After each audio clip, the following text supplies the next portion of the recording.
Alright, what's going on, people? We are going to do another industry reaction. A lot of you have been asking for it. It's been a while since I've done one, but without any further ado, let's get straight into it. You wanted to see me? My mentor Newman got me this. First time I traded with Merriweather, long-term capital management. He said first time he traded with Merriweather.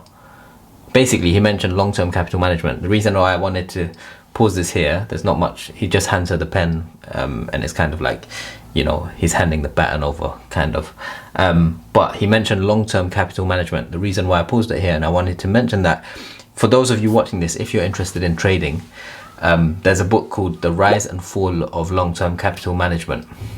Check it out. Very, very good book. It's probably the first book or second book on financial markets or on trading that I read. Roller coaster of a ride. It's based on a true story company, trading hedge fund, I think, called Long-Term Capital Management, and it talks about the rise and fall of that trading firm. So definitely worth checking out. So just for some context, Harper has landed a client who's bringing in revenue for the firm, whilst Eric, who's got an existing client who has been with the firm for a long time and he's been their #1 client, he's not doing much anymore. And so there's a bit of pressure on Eric to kind of produce revenue, produce sales, but not much is going on. Harper's client, Jesse Bloom, came in and bought a block of shares from the company they were trying to sell stock of, Rycan Health. And Eric's a bit pissed off because his client wanted those shares, but the client wasn't like fully committed. So Harper just came in and her client bought the shares off Rishi. And so now it's kind of awkward because Harper's won the business, Eric hasn't. I could hear 10 red flags in the trade. A 30 year's ear simply isn't tuned to hear. And now what Eric's trying to do is he's trying to make her feel shit about herself, but also he's trying to say that what she did is wrong. But in the end, like, he's just trying to cover his own backside, because if he isn't producing, he's most likely going to get fired. You panicked. He heard it. And then he ran you over. But fell and pulled. Bloom knew we had a position, knew it was almost hung. So actually Eric's guy pulled out of the trade. He didn't want to get involved. And so Harper brought in her client and he executed. So Eric's annoyed for no reason. Not only did you lose control, but you replaced Felon, a known entity friendly to the board's agenda, with Mr. COVID. I was servicing a client 3 times the size of Felon. A skilled sales. Okay, so Harper's client is 3 times the size of Eric's client. Eric's client is already an existing client of the firm, but he wasn't interested in the trade. So question for you actually, would you, if you're servicing a client, would you focus on the interest of the client or would you focus on the interest of your company? That's quite a tricky question. That would make a good interview question actually.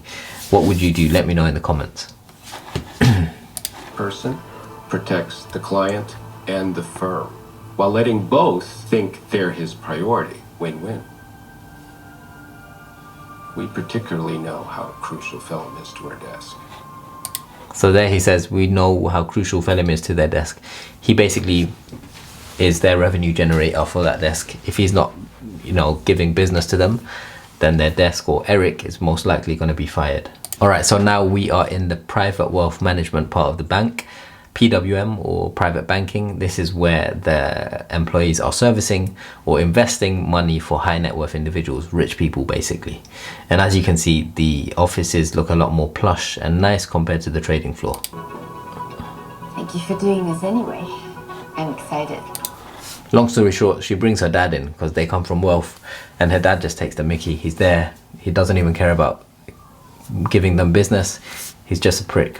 So industry talks a lot about investing, but one thing it doesn't talk about is investing in fine art, and that's where Masterworks, today's video sponsor, comes in. Masterworks lets you invest in fine art worth millions. This isn't crypto or NFTs, this is Picasso, Monet and Banksy. So what Masterworks does is breaks these paintings into shares so that you and I can invest without needing millions. This process happens through the SEC, the Securities and Exchange Commission, and Masterworks were the first people to do it with fine art. It's pretty simple. If Masterworks sell a painting that you're invested in for a profit, then you get a share of the payout. At present, they've got over 620,000 users, over $600 million invested in more than 140 offerings. Masterworks has 11 sales to date, 9 of them being in 2022. Their most recent painting sold in December for a 35% net return. That brings their last sales to 10, 13 and 35% net returns to investors. Masterworks has a lot of demand, and so there's a massive wait list, but we're giving you special access if you hit the link in the video description down below.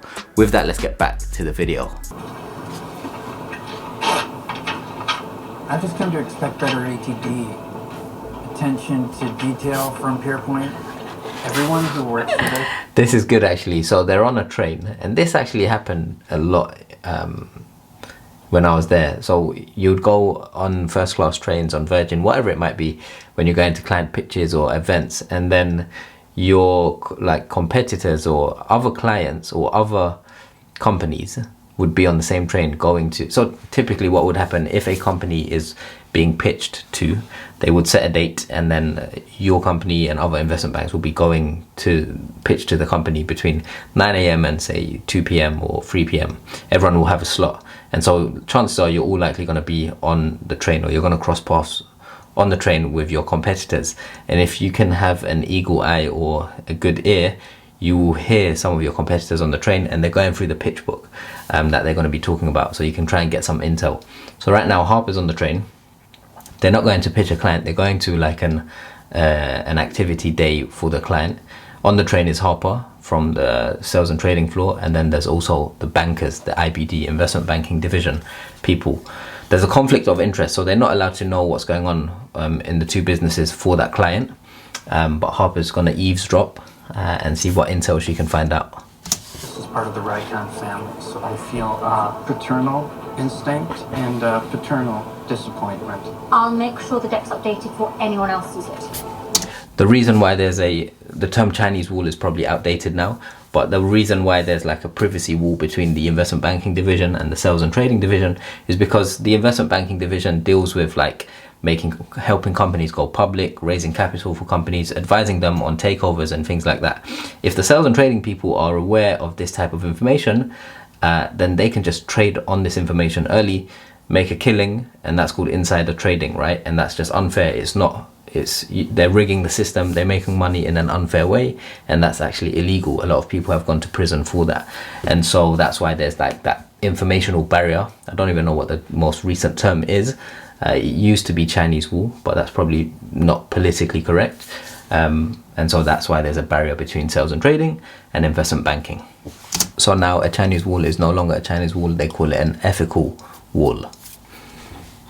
Alright, so this is an interesting scene. Yasmin's had a dinner with a potential client, and this is one of the contacts of her MD. I forget her name, but the MD in this scene. So, I had an excellent dinner with Rocco. So she's had dinner with Rocco. Rocco is this lady's contact, basically. She's an MD in the private bank. Let's see what happens. I introduced him to one of our crypto guys, NFX. They really hit it off. So she introduced the private banking MD's contact to someone in sales and trading. This isn't going to go down too well, because as much as they say, yeah, like share your contacts, people can network, you might be able to help bring business for different parts of the firm, people are very very protective over their book of contacts. So she's not going to be happy. Generative. Foreign exchange hedge fund sales. She knows she messed up.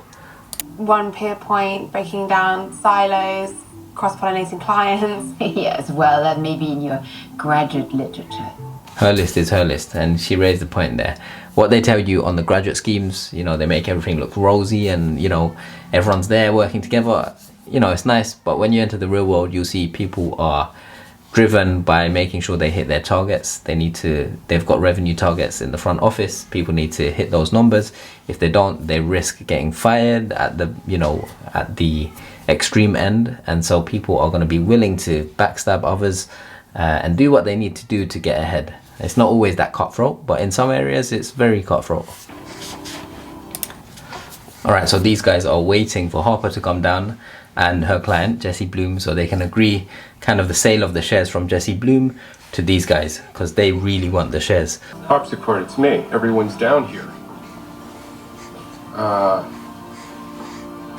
We're nearly through this. See you soon. His job's on the line. Oh, so Harper has left that retreat there. They were doing clay pigeon shooting. She's left that. She's gone to the office to execute the trade that benefits her client. So instead of giving those shares to Eric and his client, she's gonna potentially make more money for her client, Jesse Bloom. And so she's in early. She needs to execute a few trades. But there's one thing I want to talk about here, which is a good example of what a trader on the trading floor does other than execute trades. Since when do you need context to execute the trade? Eric, sign off on this? Sign off? What fucking sign off? You can't prearrange a block sale. I need the buyer and the seller. So he said he needs the buyer and the seller. This is a classic example. It's a good example of what a trader does. The trader, for a lot of graduates, they don't know. They just think traders are just executional. They buy and sell stuff, right? They do that, but he needs a buyer and he needs a seller because he's in the middle and he is called a market maker. So a lot of you have probably heard the term market maker. He's a market maker. He sells stuff to people interested in buying and he buys stuff from people interested in selling. He needs a buyer and a seller for this transaction to occur so he can create that market. Very important concept to understand. John sells at 48, Bloom buys at 48 spot 25. If we fell him twice on a block, he'll never trade with us again. I'm doing my job. Do yours. Once again, it's that conflict of, do you do what's best for the new client or do you do what's best for the old client? And then there's Eric, your manager. There's a lot going on, a lot of decision making to do, but Harper seems to be doing whatever she wants. And it's generative for the business, so that's what they care about here. So I guess she's doing the right thing in this instance for Peerpoint or for this cross-product sales team. Without results, Eric, all we're really left with is your character. What the f*** is that, eh? Really? Nice knowing you for a time. Oof. His biggest client just said, nice knowing you for a time. Yep, he's gonna lose his job, it looks like. Anyway, that was the reaction for season 2, episode 3. Make sure you leave a comment if you enjoyed it. Let me know if you learned anything new. And I will see you in the next one. Peace.